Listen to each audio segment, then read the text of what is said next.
Lunes na pod bay. Ano ni sunset. Lunes na pod bay nya. Dungay ko ni bango nya na koy deadline karon, paksit na sad ko. Anyway, baas ko ani. Padong ko kang Naughty Nuts. Naughty Nuts ang pangalan. Bisaya pod ni nagimo siya tuna pa nga. So padong na ko lami kini panihapon nun tuna pa nga. Yeah.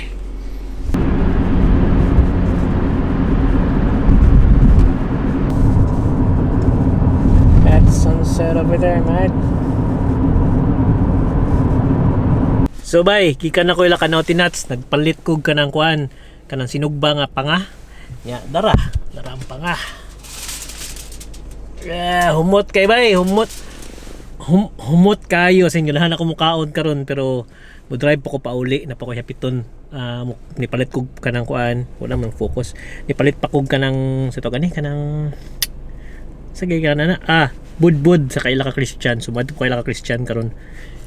Let's go. Nakalimot kog dala sa akong camera ngadto sila ka Naughty Nuts pero pay sa kayo okay kay mga auto nga ba mga Honda. Pero lamig yung kayo. Humot kayo bay, humot daog at paksit yun ng gabi maski duhar mi kabuok. Pahak gini ba. Before tani kanang kanon ato sa ning picturean. Tara. Salmon. Before tani kanon ato sa ning picturean bay. Sumuni siya ang tuna pa nga. Sige, picture lang tayo para makaon na. Namiyagis tuna awa. Nanay, kuan. Kanang... Food handling? Kuan, kanang singa na ni.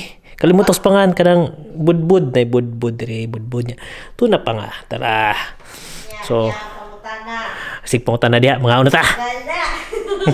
So salamat day guys sa mga kuan, sa mga nag-supply og food do nagka-issue nga rin sa groups kay na ako ni reklamo or nitugan sa council regarding sa foods nga way handling. Pandemic ron kinahanglan mamaliga sila, kinahanglan sa ko makakaawag mga food ngayon ani. So ayaw ko nyo barawa katong nitugan. Kus nito na ko yung mga bugan.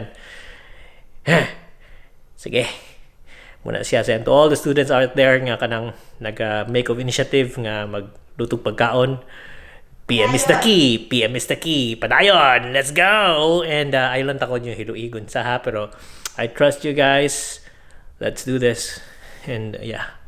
Oh, next weekend magkuha pa rin ko ganang kuan. Embutido kang ate dito sa Canterbury. So yeah, fighter kayo. Lord, mga ano to, Lord? Busog pa siya. Ako lang siya makaon. Yes. Salamat again sa tune. Bye.